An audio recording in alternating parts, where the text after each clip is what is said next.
നിരവധി പ്രതിസന്ധികൾ മറികടന്നാണ് കർഷക കൂട്ടായ്മകൾ പാടത്ത് നെൽകൃഷി ഇറക്കുന്നത്.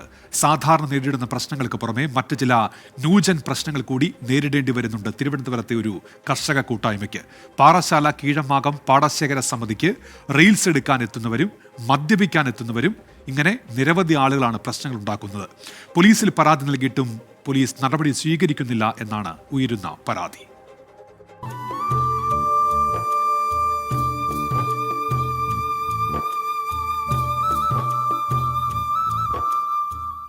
മനം നിറയ്ക്കുന്ന സന്തോഷം നൽകുന്ന കാഴ്ചകളാണ് ചുറ്റും.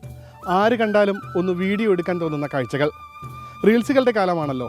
ഇത്തരത്തിൽ റീൽസ് ചിത്രീകരിക്കാൻ ഇവിടെ എത്തുന്നവർ ചില അനുഭവങ്ങൾ കൂടി കാണണം, കേൾക്കണം. പരമ്പരാഗത കർഷകരുടെ കൂട്ടായ്മയുണ്ടാക്കിയാണ് ഭൂമി തരിശു കിടക്കാതിരിക്കാൻ കീഴമാകത്ത് കൃഷി ഇറക്കിയത്. പ്രതികൂല കാലാവസ്ഥ, നെല്ലിന് വില ലഭിക്കാത്തത്, കീടങ്ങൾ തുടങ്ങി സാധാരണ കർഷകർ നേരിടുന്ന എല്ലാ പ്രശ്നങ്ങളും ഇവരും മുന്നിൽ കണ്ടു തന്നെയായിരുന്നു കൃഷി ഇറക്കാൻ തീരുമാനിച്ചത്. എന്നാൽ പാടത്ത് കതിർ വന്നതോടെ പ്രതീക്ഷിക്കാത്ത ഒരു പ്രതിസന്ധി കൂടി വന്നു. റീൽസ് എടുക്കാനും സേവ് ദ ഡേറ്റ് ചിത്രീകരിക്കാനുമെല്ലാം ന്യൂജൻ തിരക്ക്. ബലമോ നെൽക്കതിർ ചവിട്ടി നശിപ്പിച്ചും പിഴുതെടുത്തുമെല്ലാം കൃഷിയെ നശിപ്പിച്ചു തുടങ്ങി.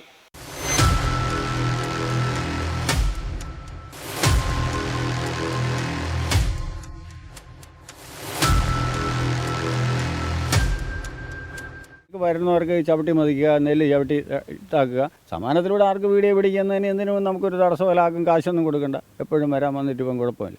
പിന്നെ വരുന്നവർ ഇപ്പോൾ കിടക്കുന്ന പ്ലാസ്റ്റിക് എല്ലാം വയലി വാരിയിട്ട് കഴിക്കുന്ന ആഹാരത്തിൻ്റെ വേസ്റ്റും എല്ലാം ഇറച്ചിയുടെ വേസ്റ്റും ഒക്കെ വാരി കാലിൽ നമ്മളെ കാല് കയറും. അവർ ഡാൻസ്, പാട്ട്, മറ്റെല്ലാ സംവിധാനങ്ങളും ഇവിടെ ഒരുക്കുന്നുണ്ട്. പക്ഷേ ഇത് ഫേസ് ചെയ്ത് കാണുന്നവർക്ക് എല്ലാവർക്കും ഒരു ഭൂതിയാണ്. പല മേഖലയിൽ നിന്നും, വിഴിഞ്ഞത്തുനിന്ന്, കോവളത്തുനിന്ന്, ഇങ്ങനെ ഇതൊരു ടൂറിസ്റ്റ് കേന്ദ്രം പോലെ അതൊരു അഴിഞ്ഞാട്ട കേന്ദ്രമായി മാറി. കുപ്പി അത് ഇതൊക്കെ വലിച്ചെറിയും, അങ്ങനെ ചവിട്ടി മേടിച്ചുകൊണ്ട് പോകും. നാടാറായ അറക്കറായ വയലാണെങ്കിൽ കുറച്ച് സൂക്ഷിക്കണം. അവരെന്നാൽ നല്ല കാര്യമല്ലേ, നമ്മളായാലേ മൊത്തം കാണുമ്പോഴത്തേക്ക് അതൊരു വലിയ സന്തോഷമാണ്. പിന്നാലെ മദ്യപിക്കാൻ വൈബ് തേടി വരുന്നവരും കൂടി. കുടിക്കുന്നവർ കുപ്പി ഉപേക്ഷിച്ച് വയലേറിയ കാലിൽ പൊട്ടിച്ച് കാലിലെ കർഷകരെ കാലിൽ കൊണ്ട് വലിയ മുറിവ് പറ്റും. അതുകൊണ്ടാണ് മദ്യപാനം നമ്മൾ ബോർഡ് വെച്ച്. ഇഷ്ടം പോലെ ആൾക്കാർ വന്നിരുന്നു. വെള്ളം അടിക്കുന്നതാവാം, പിന്നെ കുപ്പികളൊക്കെ വെച്ചും കൊണ്ട് നമ്മളെ ഒരു മൈൻഡും ഇല്ലാത്തവർ നമ്മളെന്തിനെ നോക്കാൻ വന്നാൽ അവരിങ്ങനെ നോക്കും. നമ്മൾ മിണ്ടാതെ വയ്യാൽ നമുക്ക് കൊള്ളാം, അല്ലെങ്കിൽ അവരെ വായിരിക്കും നമ്മൾ കേൾക്കേണ്ടി വരും. മദ്യപിക്കാൻ വേണ്ടി മാത്രം വരുന്ന ആൾക്കാരുണ്ട്. രാത്രി 10 മണിക്ക് 11 മണിക്ക് അങ്ങനെയൊക്കെയുള്ള ശല്യങ്ങളുണ്ട്.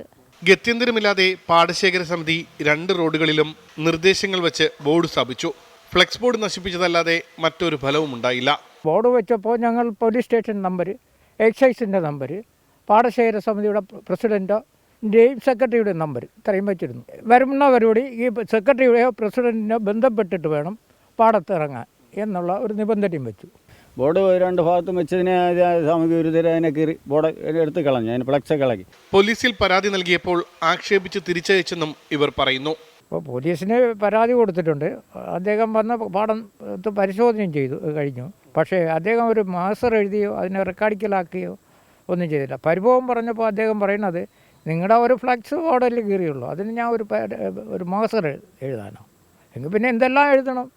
അപ്പോൾ ഞാൻ പറഞ്ഞു, സാർ അതിൻ്റെ ഗൗരവം മനസ്സിലാക്കി. ഇപ്പോൾ ഫ്ലക്സ് ബോർഡിനും ഒരു അതിൻ്റേതായ അർത്ഥമുണ്ട്. അത് പാടത്തിനെ സംരക്ഷിക്കാൻ കരുതി ചെയ്തതാണ്. നിസ്സഹായാവസ്ഥയിലാണ് പാടശേഖര സമിതി.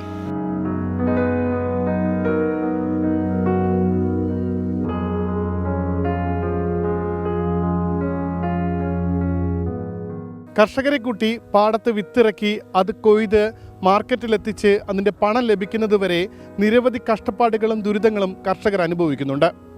അതിന് പുറമെയായി ഈ കാഴ്ചകൾ കാണാനെത്തുന്നവർ കൂടി ഒരു ദുരിതം കൊടുക്കരുതേ എന്ന അപേക്ഷയെ കർഷകർക്കുള്ളൂ.